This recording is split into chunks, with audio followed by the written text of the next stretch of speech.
Bringing the vision into a mission is his global mission of peace with the GoldFish Report on October 21st, 2015. I am Radagast, and I am joined by Louisa, Media Outreach. Hello, everyone. Thanks for joining us. Sherry Beal, and a right to know. Thank you, and happy birthday to Ron.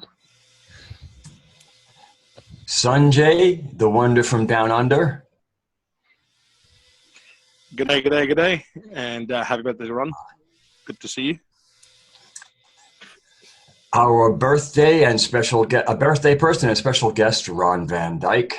Hello, everyone, and thank you for all the birthday wishes. And the voice of the dragon, the ambassador. Welcome, ambassador. Thank you very much. Thank you very much. And happy birthday, Ron. I'm happy to have you here. It was times then we were worried about your health. I remember the time when you had a close call and your son and me had our communication during a symposium, and we had to get you to the hospital. And I'm happy that we did do that, and that you're with us here, and you look very healthy now, maybe even more healthy now than what you used to do when I first time saw you in our first recording. So that's a great. I think that's true. I go to the gym now. A month and a half now, I've been going to the gym every day but Sunday, and my strength is increasing. My muscles are getting a little bit bigger and stronger. So I've taken some steps for my health that were needed to be taken a long time ago, and I probably wouldn't have had to suffer so much if I had been taking them all along. Yay! Bravo, Ron. You look great.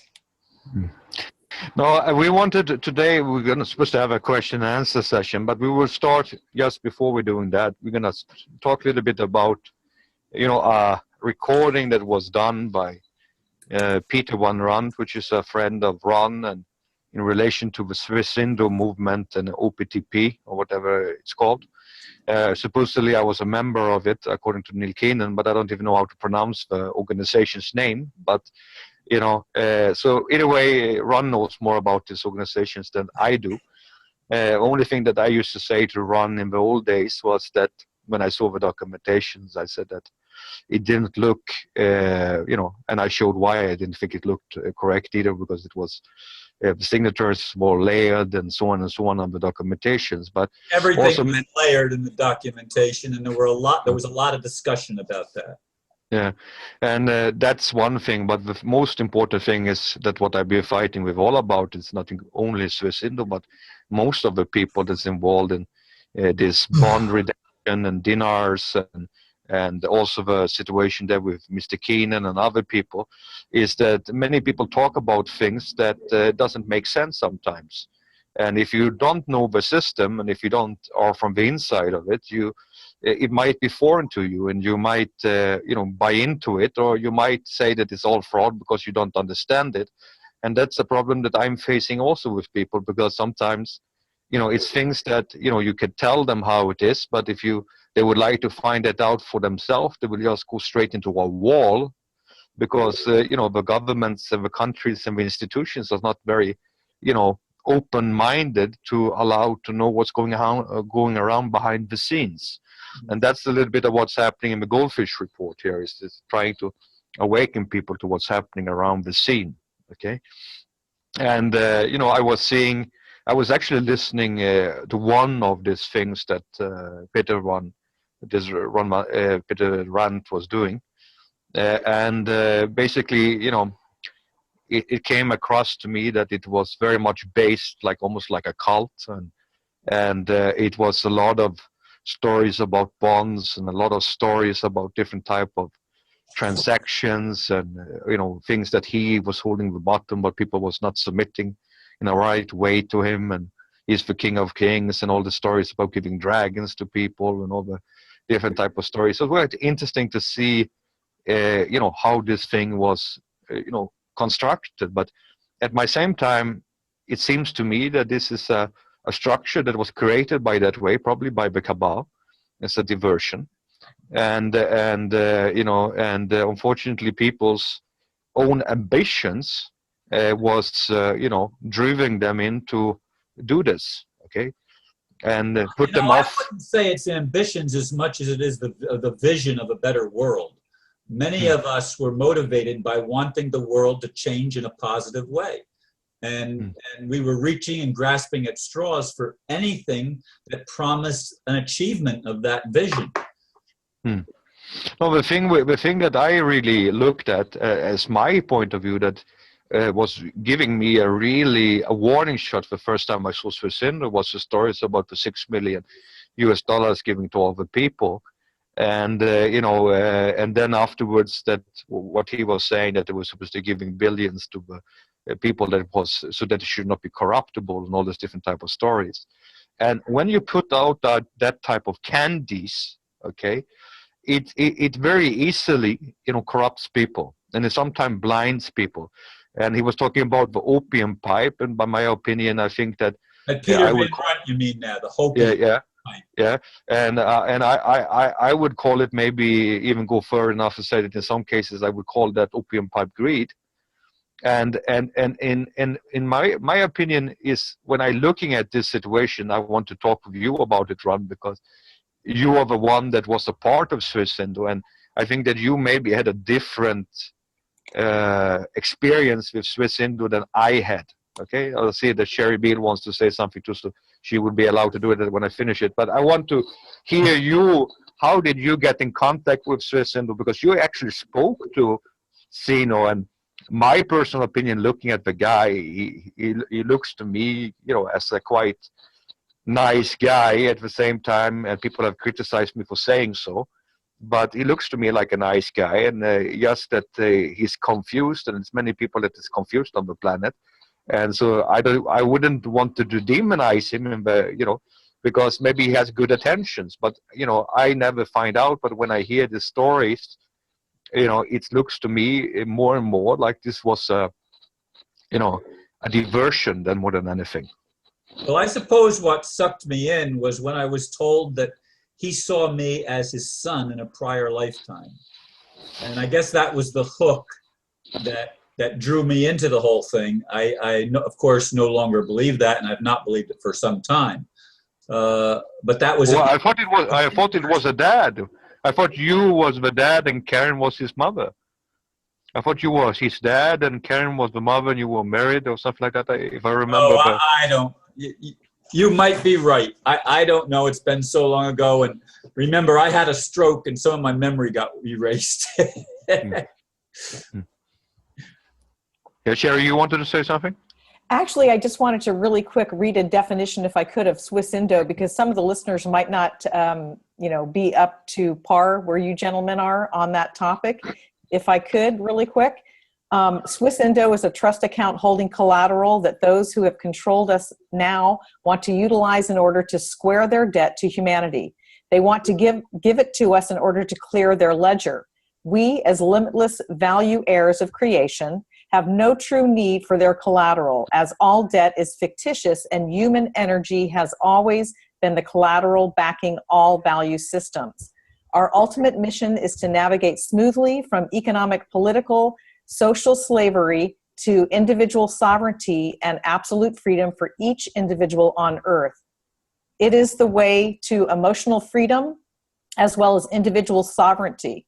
We are likely participants in a revolutionary moment that is universal in scope and scale. If so, then this is an entirely new kind of revolution. We are waging peace. If we wage peace properly, an old and bloody order will give way without a shot being fired. As he describes it in his own writing, Mr. Sino, AS, known as M1, an authorized signatory to the trust accounts, seeks to turn the existing understanding of the so-called New World Order inside out in order to repurpose it for service to humanity. The plan is to provide the financial means for every human being to live in debt-free abundance. I agree with just about everything that you read there. Yeah. You what? Yeah, this is what I was saying. I said I don't find anything wrong with that. The problem is that it's not about the vision that is the problem here. It's like when we are talking about deception, okay, is that you have good things that is being promised. It's like the same trauma about the world government and the Antichrist and all these different things that these people are traumatizing themselves about. It's like, if it, the problem here that I see with this thing is that the vision in itself is very good, and I think that would attract many people to support him. Okay, but the problem is not that. It's not the vision that is the problem. The problem here is the story. Okay, the story is that he is the M1, which basically is he can call himself M1. There's no one can take that away from him, but it doesn't make him that person.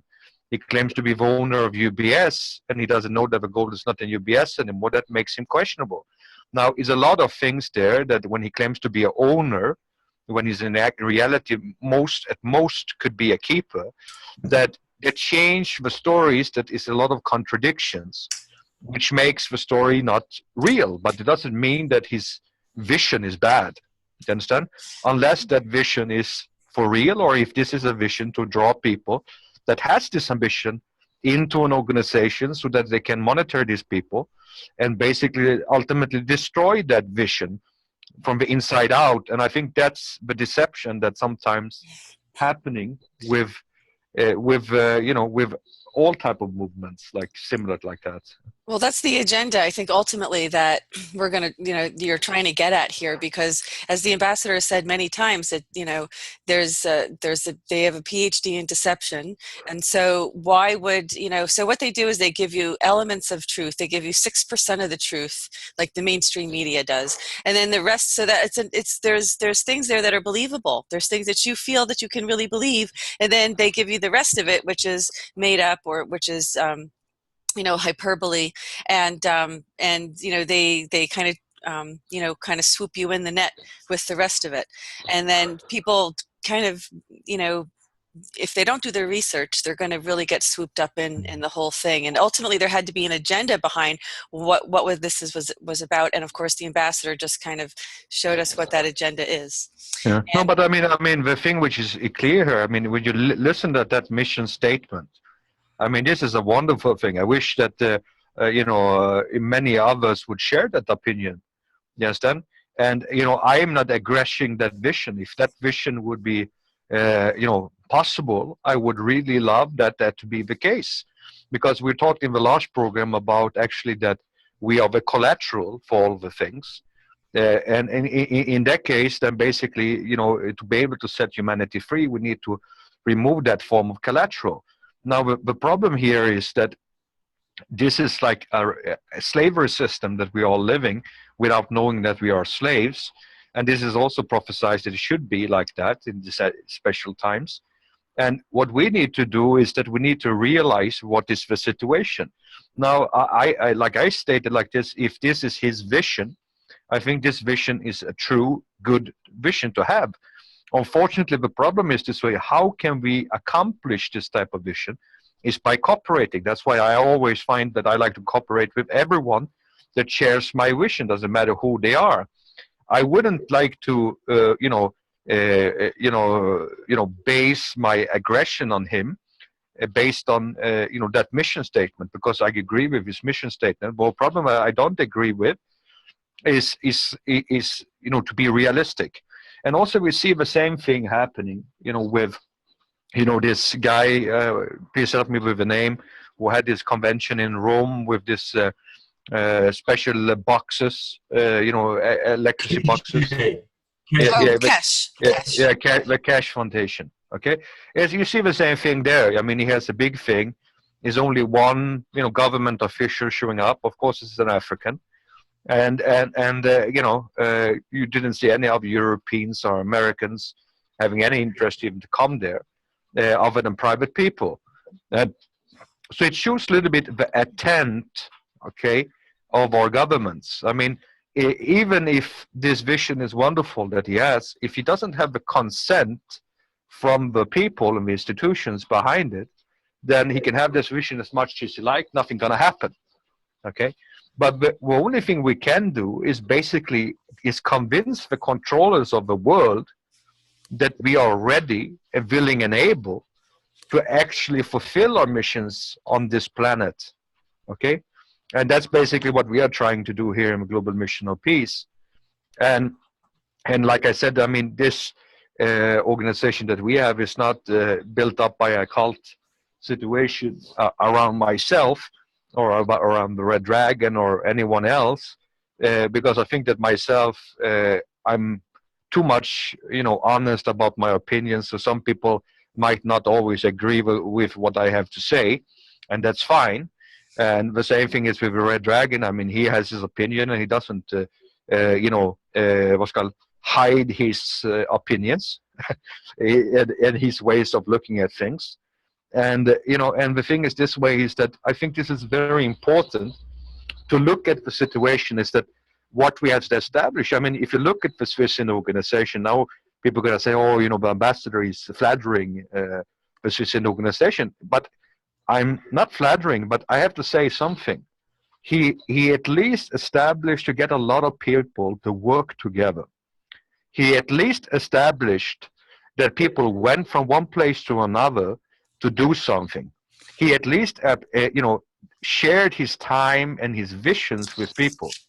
Then you have some other people that basically are sitting on their asses or running around trying to steal family money and, claiming to be the messiahs of the world and basically just aggressing on people like Mr. Keenan and others. But at the same time, if I have to compare these two people, I have to say that at least Swiss Indo is doing something. Okay, at least he is sharing his time with people. At least he's constructed something that is feasible. At least he did it, even though that is based on deception. But that's the same thing with Mr. Keenan. But the thing is this way is that still, when I look at the big thing, you have a vision. Okay, you have a vision that these people have. And I have never really understood what was the vision with Mr. Keenan, other than to make himself money, okay, and aggress on people. But when we look at this situation here, is that I'm not telling people to jump on the trend wagon and what is called put their money and all their attention into join the Swiss Indo movement, because I feel already that it's quite clear that this, that his vision is nothing wrong with. The problem is that it's easy to be a toothless tiger, okay? And, it's important to actually have some ability behind themselves to actually accomplish something. And by doing that, you need to have some, things, and that has to be based in truth and based in actions, okay? And so that's my personal opinion. When it comes to the Swiss Indo, I know there's a lot of people that might had questions about it. I, don't want to blame everything on Sino like people do. I like to hold people responsible also for what they're doing. They also have free minds and they're free abilities to do whatever they want to do. So it's not that we can blame everything on Mr. Sino. Okay, and on the other side, I think that knowing what I'm knowing, I do not believe for 100% that he is who he claims to be, but it doesn't take away his vision and what he's doing, okay? And I just want people to be looking at one important thing here, that if you are willing to do this shift and changes, you're more than welcome to join us, okay? And I'm reaching out an olive branch to everyone on the planet, including people like Mr. Keenan, to actually join the mission to set humanity free. And together we're going to be able to do things, but not actually by attacking viciously each other. But we also have to, look at the positive things. And I think I was bringing forward some of the positive things of Mr. Sino. But at the same time, we cannot be led into like a cult-like incorrect version of what's happening on the planet, which is not, based in any form of reality, other than in maybe a vision and a dream. And there's nothing bad in dreaming, but at the same time, it might be based in a deep psychological problem, or it might be based in a deceptive control matter by the cabal to basically deceive people. So I think that people should not scream and shout high and be celebrating the 1/11 Alpha Omega things, because doesn't belong to Mr. Sino. But other than that, if he has a good vision to help humanity, I think he should continue to do that and continue, and his people should strive to make a better place. Okay. Ambassador Ron, maybe Ron yourself would know this question. So with Swiss Indo, did people have to pay a membership fee to join? No.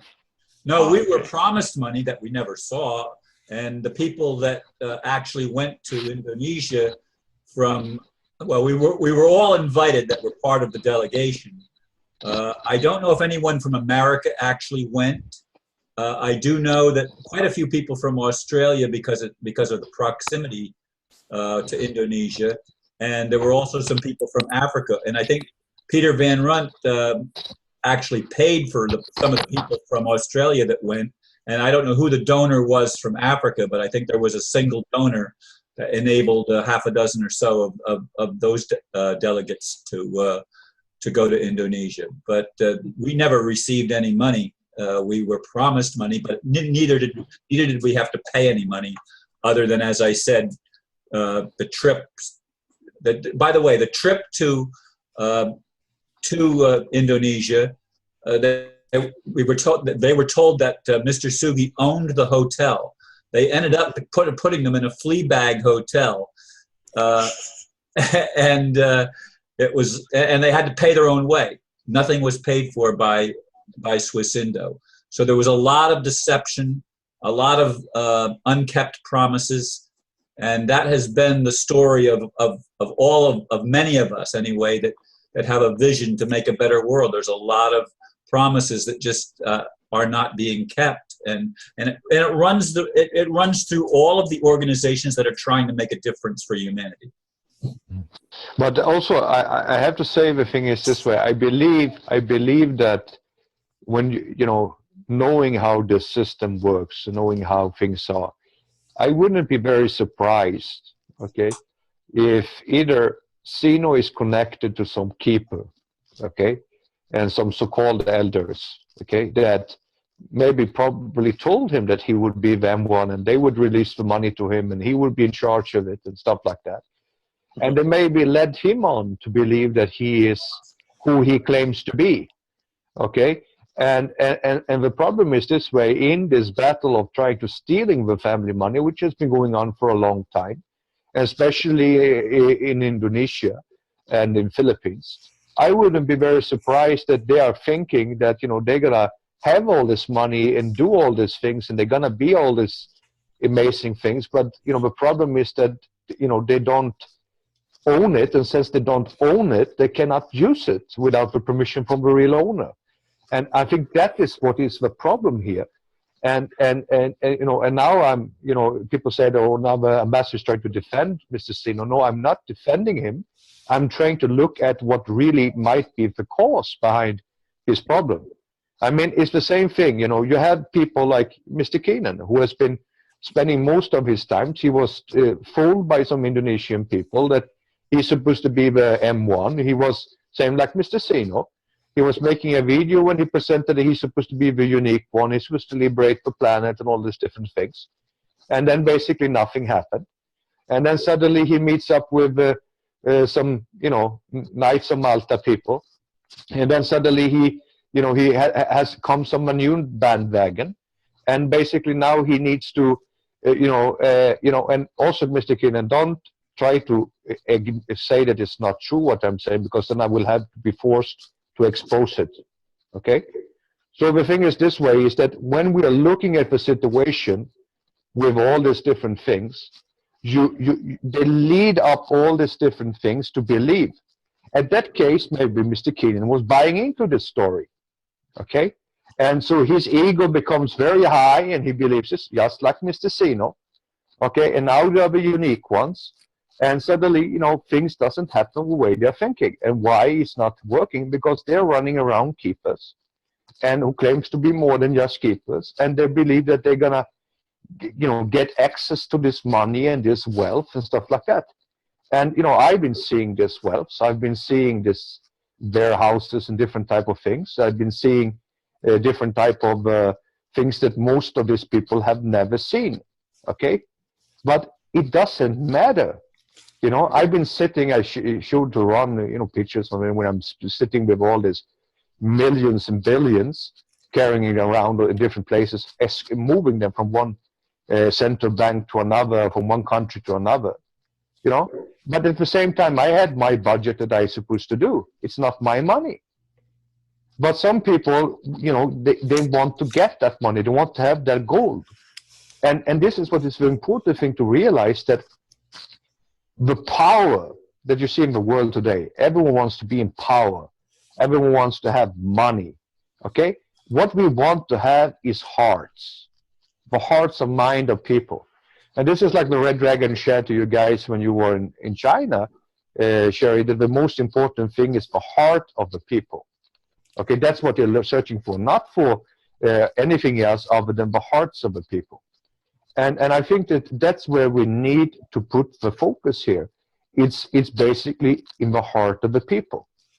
And it's like I said, it's like this, is that many people, you know, they might digress, oh, he's a fraud, he's a fake. You know, I can understand that some people get carried away, okay? And, you know, it's like, for example, people say, oh, you know, the ambassador, you know, he might be deceived and things like this and whatever. Yeah, but, you know, I spent a lot of time traveling around the world, meeting with different security services, meeting with leaders from around the world, then being together with all these special people, okay, including the M1, okay, and that is not Mr. Tristan, okay, and I actually spent a lot of time with him too, and I had to speak with him many times. He's a very good guy, okay, even though that he's might also be taking the same bandwagon as Mr. Keenan and as Mr. Sino. And the thing is this way, is that doesn't make me more unique than anyone else, because I don't inspire to be in their positions. I have never been promised to be the M1. I've never been promised to be anything, and I have never wanted to be anything more than who I am. And actually, I had never wanted to be the one I am now either. Ron knows, I've been having this discussion many times. Sometimes I can be quite irritated and traumatized of doing my work. I'm not doing it, you know, really, you know, happy sometimes. But, you know, I have a work to do. And basically the mission that turned me in here is that, you know, doing the work that I did, and like I said, it was my work. And basically it's a paid job. And people doesn't realize, you know, it's many people say, oh, the tradition of peace is upfront money, they're taking donations. First of all, we do not take donations, okay? I have never received a donation, okay? And at the same time, we have these different workshops that people has been spending time to educate people how to do projects. And these people has received payments for doing these things. So when the people has made a payment, it has gone to these people that has been doing these classes. And we have people that is working for the organization and who's working day and night on it. And basically, some of these fees that has been paid for different things is going to keep these people doing their job. But the money is not ending up in the pockets of the ambassador. Okay, yeah. So when I hear stories that says, oh, we're going to investigate the ambassador, please, I had some journalists contacting me, and I told them very much that, you're free to see everything. Okay, I have no hiding things. And people say, Louisa and these people, all Louisa, Sherry Beale, Radagast, all the people here have seen who I am, seen what I've been stating is the correct truth, showing the documentations, transactions, things that even is confidential, but I'm not going to share confidential things on YouTube. I'm not retarded, because then I can get problems. Okay? But the people in the inner circle of True Vision Peace, including majority of the people inside the symposium, know what is real and what is not. We are not hiding, but at the same time, we are not allowed to solicitate it. This is something I said to Ron since the first time we were speaking, that the family do not solicitate people. Now, the Global Mission of Peace was created as an outreach to empower people, to help them to do projects and to change their lives and change other people's lives. And through this journey, many things have happened. And it has been based on that people should actually do their best okay, to reach out and to leave themselves out and do the things by themselves, showing their heart, showing the contribution, showing their will, and with that we have built up a platform where we have today. And so if people think that the ambassador is the ambassador show, no, to be honest with you, it's almost 100 people that is the true vision of peace, working and doing the work together, many volunteers, very highly educated people, very devoted and good people. And it was created by a discussion that started after a Gideonite meeting, and Ron Van Dyke and many of us sat together and put this thing together. And as it was done, it was created to help out the people that was actually a part of the volunteers so that they could work full-time doing their things. Yeah, So Gwen was one of those, and I've known her for a long time. A lady of very high integrity, impeccable integrity as I see her. I've never met her face to face, but a wonderful human being that wants to help humanity. And that's the kind of people that I want to support.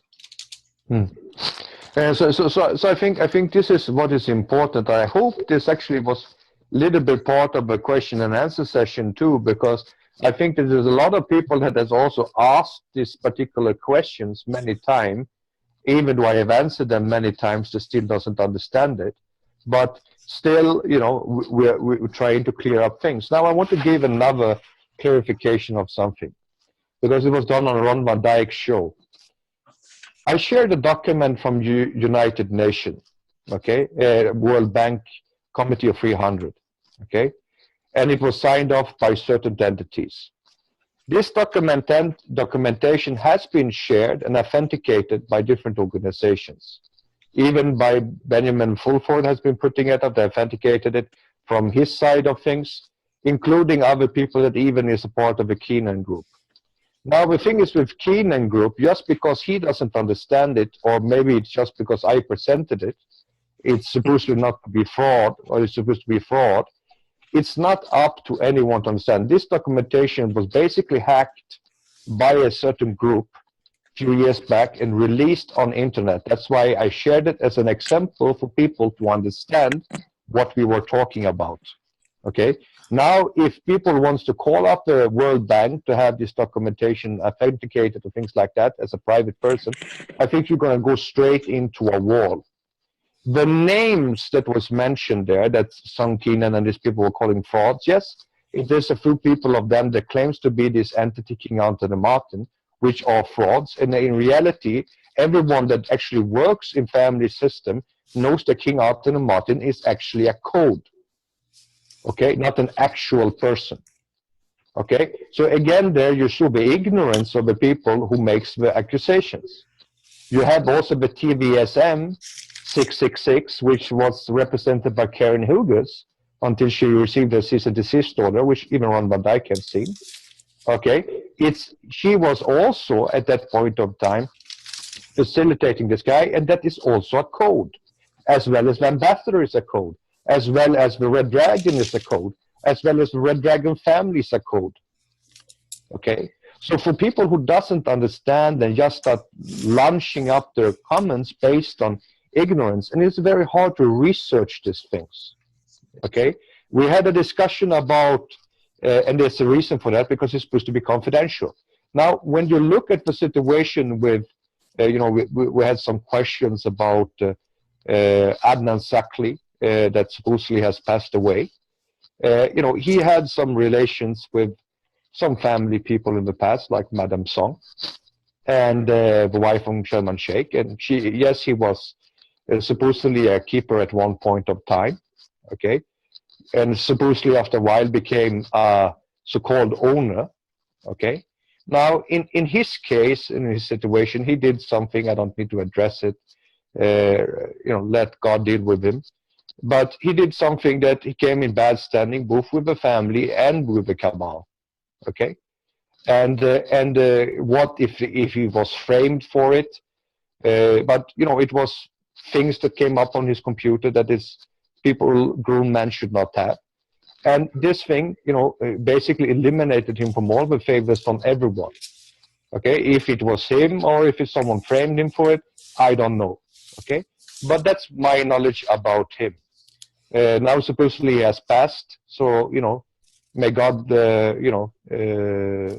take care of his soul. And I don't want to talk about a dead person. I let it be. Okay, and so because he cannot defend himself, so that's why I don't want to talk about it. Okay, now when we look at the situation with many other people that's still alive, we can still a good thing. I mean, you see, people are having many questions about Benjamin Fulford, and I have defended him many times. I've been stating that I believe that he has a good heart. I believe that he's doing something, basically to try to educate people. Maybe not all of his information is 100% correct, but do you think that 100% correct information is in the media today? I doubt it. Okay, so the thing is this: I give a guy a benefit of a doubt, and this is my opinion. And when it looks to Cobra, people is asking me questions about Cobra and stuff like that. I believe that in his way of understanding things, he is trying to do his best. Okay, and the same thing is, I think, with Mr. Keenan. Okay, yes, he has a questionable past by taking money from people and attacking the people he took money from, and having a very questionable behavior even towards me and other people. But at the same time, who am I to judge the guy? You understand what I mean? I think that he might be, pulled on the bandwagon. Maybe greed is a part of it. Maybe, ignorance is a part of it. Maybe, he's just a gullible person. I don't know. But the same thing in the matter is that if he really wants to do something to help humanity, we're all for that. Okay? But, it's like I said so many times, don't throw the stones when you're in the glass house. I was so kind to all of you guys. I said from the beginning, I know everything about you guys, even where you live. But still, I never did anything. I never did anything to contradict you, because I respect some of the people that you guys have been engaged with in the past. And because of them, I'm kind to you guys, not because of you. Okay? But, it's like I said, people are talking about the creepy bird, and, oh, this bird is from this hotel, or this bird is from that place, and whatever. This bird is over 1,200 years old. It existed far long before the time of any hotel in Germany. Okay?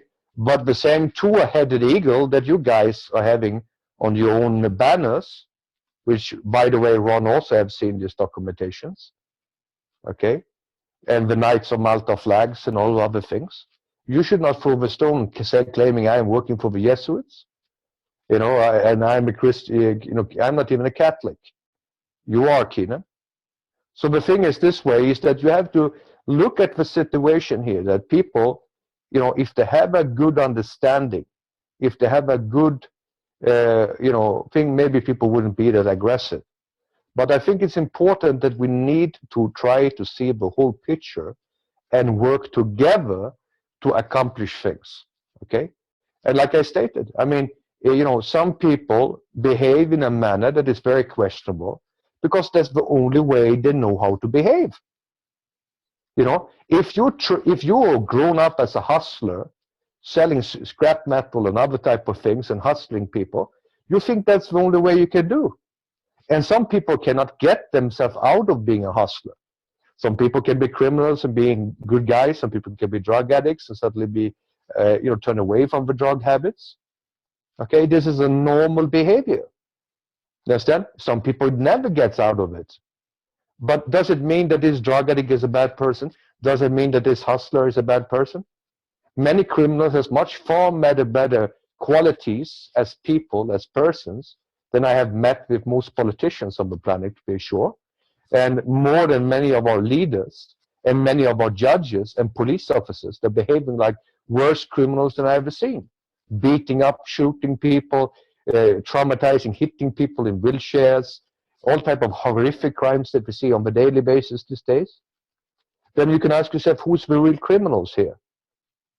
And we know that our leaders is selling drugs to us. We know that our leaders are poisoning us to death. We know that our leaders are, not allowing us to have the medical technologies that exist. We know that it's all money on the planet could put everyone out of poverty, and we could clean up all the environmental problems. We could do all these things, okay? But some people doesn't want that to happen, because then these small equipped men, okay, will have no chances with all the beautiful women. Maybe that's a problem, okay? If everyone have Bentleys and Ferraris and Rolls Royces, then then it will not be so nice, nothing exclusive with all this ugly men, okay? So let's see here. Let's see if we have. Maybe I answered a lot of questions that was asked to me already. It's unbelievable that the ambassador must have been reading my mind, because I was sitting here thinking about the questions that the viewers have submitted, and he kind of went one by one answering the questions. And I'm sitting here in amazement that he was really, really in sync today. And I really think the message is that we are pretty much morally bankrupt. And I think that's what leads people to kind of, follow the rosy path, and then it kind of leads to disappointment because there's nothing at the end of it. But what I can say about Global Mission of Peace is that that's not what this is about. And what we have is viewers who have submitted questions that really are about the organization, are about Global Mission of Peace. They're about the family. They're about the Red Dragon family. And some of these questions have been answered by the ambassador in previous posts. But, we have new viewers all the time. So it's okay to, have a few repeated questions every once in a while. And so I think we're going to start with, I'm not going to go through the ones that the ambassador already answered, but I think just right off the top, but some people are wondering, what exactly does the 555 represent? What are the significance of the numbers? Because they say when you add that up, it comes to 15, then 5 + 1 = 6, and we're back to the 6. So can you straighten this out for us? No, the thing is very simple. 555, first of all, is a code, okay? 555 means many different things for different people, okay? And basically, if you look at it, it represents something in the Quranic scriptures. It represents something in the Torah. It represents something in the New Testament, okay? In the New Testament, it's basically every chapter about the Antichrist. This is in a 666 frequency. And basically, the antidote for this is in a 555 frequency, okay? That's one thing, okay? The 555 is a code, and it has, and that particular code I have addressed before. It has to do with the mind of the people blossoming and coming to a higher spiritual mind and prosperity for all, okay? And basically, that's basically what it means for us. So 555 can mean something for someone, it can mean something for someone else, but the 555, at least that's what it means for us, okay? It's basically the antidote to the beast that is existing on the planet. And if someone wants to end it up with a 6 and people want to end it up with something else, it want to mean destruction. Yes, it means destruction for the evil ones. So, so in some sense, you always have a, the paradox of good and evil. Okay, so how does 555 then relate to the Dragon family, or relate to you as the ambassador? Why do you use it, in other words? Why I'm using it? Because this is the code that is representing my mission, okay? So my mission had a code, and that code was 555. And so that's basically what it represents for us and for me.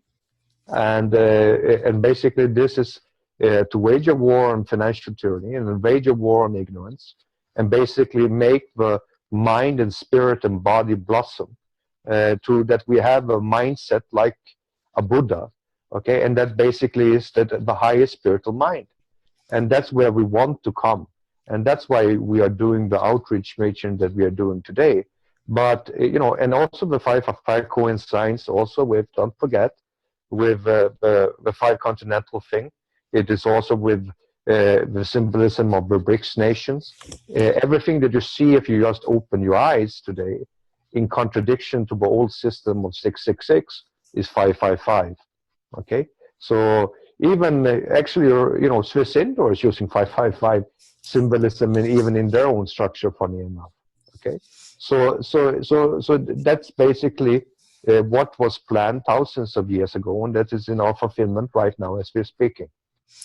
Okay, thank you. And so this 555 mission, so this is really what Global Mission of Peace is about. This is the manifestation of your mission, the 555 mission. Is that correct?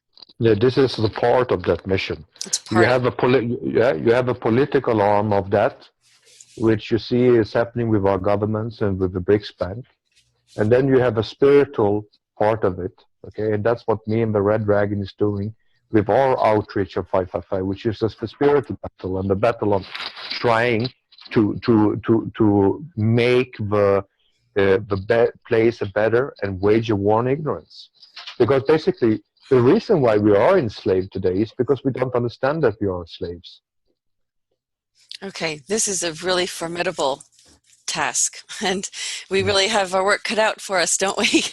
Yeah, especially because there's a lot of people that likes to hold on to the old paradigm. They really want to hold on. They don't want to open their minds. Okay, it's like when I was talking about this. I will use a likeness. Okay, now I say the likeness is like that.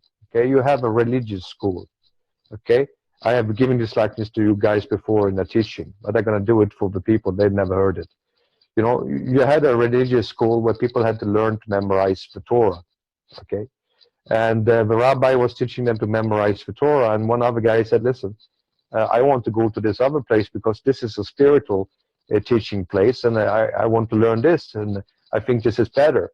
So he left the place, he came back after a few years, and then the teacher was standing there, the rabbi was saying, oh, look, here comes this big shot who wanted to be spiritual, and now he's back here with us, so what did you learn? And then he said that I can read people's minds. And he said, oh, you can read people's minds? He says, yes. So what am I thinking about? He says, yeah, you're thinking about that, how it's important to understand God instead of and being close to him, and instead of understanding scripture. This was not at all what I was thinking about. That was the reason why I had left you in the first place. This is what was the answer to him. Okay? And so basically the thing is this way, we can learn to memorize writing things and believe in the history that we learn in the history book. And I know Ron has met a lot of historians. And basically it is a lot of people that has their own opinions.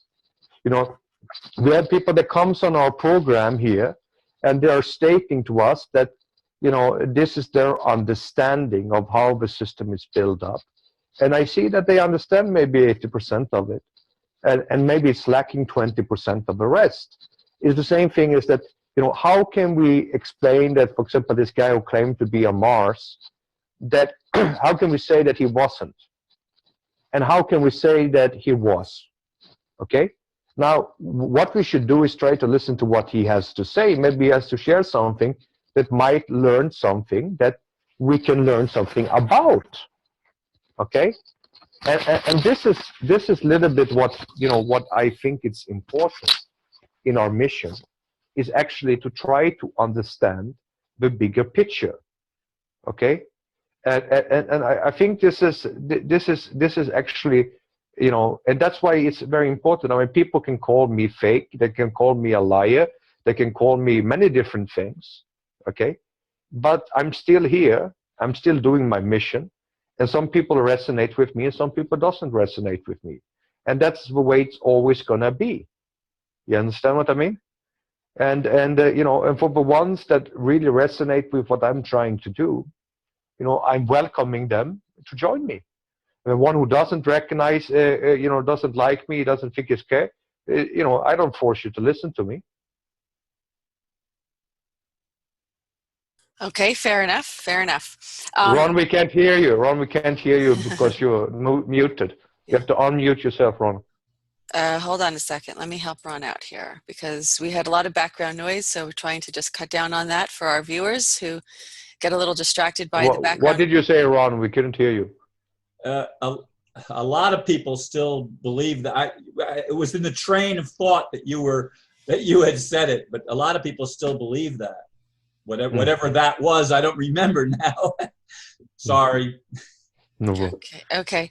I just wanted to keep the questions going since we have quite a few, and we want to be respectful of time. You already answered this question. This was one question, but I have a feeling I have to connect the dots for some people. The type of evidence to show that the family does possess this wealth would be the Committee of 300 document that you brought up, that you had shared. You have shared it with the members of almost made that mistake because we changed our vision to a mission. So we're no longer True Vision of Peace. We are Global Mission of Peace, and we have changed our vision to a mission. So that was also one of the questions today. Of course, I inadvertently answered that, but that is the document which has been made. I think it's also been made public, quite honestly. I know I've seen it in several places. It's called the Committee of 300 document, and it highlights the Red Dragon family. However, what they want to know is, where did the Dragon family's wealth come from? Is that something? No, you see, this is very interesting, because if I'm going to go into that discussion, it's going to take a 1 hour, okay, with a lecture of that. But what I want you guys to just open your eyes, okay? You look at the state visit from the president of China to London, okay? You see how he is treated with all the love and compassion and all these major things. Why do you think that everyone, and same thing in America, wherever he goes, okay, the loyalty and the respect is where the money is, okay? And so the thing is this way: since all these years and ages, China has been, blessed, been able to keep managing their money and their wealth in a manner that the corrupt Europeans didn't do. The only way we could do was going to countries, impoverish the countries, and steal whatever they had, and then basically waste our wealth by stealing and plundering. Okay. Meanwhile, United States were busy waging wars all over the Middle East. China was busy making contracts all around the world and trade agreements. That's why now China is the strongest economy on the planet, even though maybe America still has the strongest army. But at the same time, peoples together now joined up with the BRICS nations. And so basically, even the military might not be your only pushing power anymore. Okay? And when they're waging a war on their own people, like they're doing in America, you're not going to even have loyal soldiers anymore to do your dirty work. So the thing is this way, is that it's very important to realize that if you want to find the truth of how come the family, and now we talk about the family, we're talking about the Chinese royal family. And these groups are divided into different principalities and different colors of dragons. Okay? But in the same thing, they're all united under a certain council. And this council there is basically what we comes from. Okay? And so basically, it doesn't matter. All of these families are intermarried and connected throughout Asian countries and other countries. And basically, this wealth has been kept by them and be giving to the nations through their, trustees, which has been in case of the cabal, the old guys, Rothschilds, Rockefellers, and all the other cabal people used to be asset managers for this money in Europe and other places. And that's why they became the face out for all this wealth. But in reality, they're just trustees, as well as the Queen is, as well as the Pope is. Okay? So in reality, this is, if you look at how Europe has been waging wars, and the church has been waging wars for over 2,000 years, and even more than that. They needed money, and even United States civil wars was funded by borrowing money from the family, and they haven't paid back, and interest has been coming, and things has been going. And so in reality, the family has been able to conquer the world's wealth. Now, if you want to go and find out all these things, you can do some research and you will come to it. But also you will come to quite a lot of hard bricks in the wall, because, this particular community, which we're talking about, the banking world, are not very open. Okay, they're not very, cooperative people that likes to share, the truth about how they're dealing with money. Okay, And so I mean, you know, the thing is, this documentation I have shared with you some private accounts also with huge amount of money related to ourselves. But I mean, this is the same thing. This money is only kept by us. It's not our own money. Okay, it's the family's money. Okay, last question for today. We have a lot of questions, but we can't get to all of them. You're the ambassador for the Red Dragon family. The Red Dragon himself, would the Red Dragon ever be able to join us for a Goldfish report? I don't think that he has an interest of being a public figure. Okay, you know, he has his outreaches which he's doing. Okay, and some people has been meeting with him. He is one of the family members. You know, he is one of the people that that is stepping out, like myself, to try to help people. And there's many others behind him supporting the same vision. But you know, the family are not engaging in public, you know, in public public things. This is the first time in the history when we're coming out and trying to educate and do something. Okay. Okay, thank you. But who knows? Who knows? Maybe in a few years, when the world looks different, maybe he will. You know, who knows? Right, you each have your own separate projects that you're working on. No, it's not a separate projects. It's just that we have different work duties. Okay? Right, that's what I meant to say, but okay. Well, I want to thank everybody for joining us today. We're coming to the close of our report today. I wanted to ask anybody first on our panel if they had any questions, and I also want to give Ron Van Dyke a very warm happy birthday wish. We hope you have a really great day today, Ron, and hope your wishes come true. If anybody wants to have any final comments, why don't we start with Ron, and I'm going to unmute you. Okay, sorry, my lips were moving before. I wasn't even paying attention that it was muted. But I do appreciate the invitation to be here, and thank you for all the birthday wishes, and thank you, Mr. Ambassador, for even being my friend when I was arguing with you the other day. But that's what friendship is, Ron. You know, friendship is that you can have different point of opinions, and you still are friends after that. That's friendship. Thank you, and you demonstrated that. I appreciate that very much. Sherry, did you have any comments or? I would just like to say happy birthday to Ron. We are honored that you are spending your birthday with us, and here is my gift to you from us at the Goldfish Report and to all the listeners. What does that say, Ron? Expect a miracle. There you go. That's Thank you. Nice. Sanjay, thanks for staying up with us, bro. Well, I haven't slept in 2 days, and I got to be on a plane to sleep, so that's okay.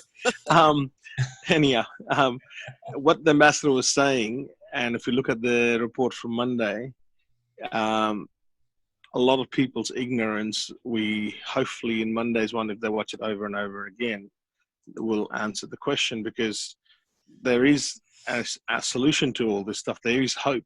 We just need to be vigilant. We need to notice, as was word of the day on Monday was notice. And when we don't notice, that's when we miss out.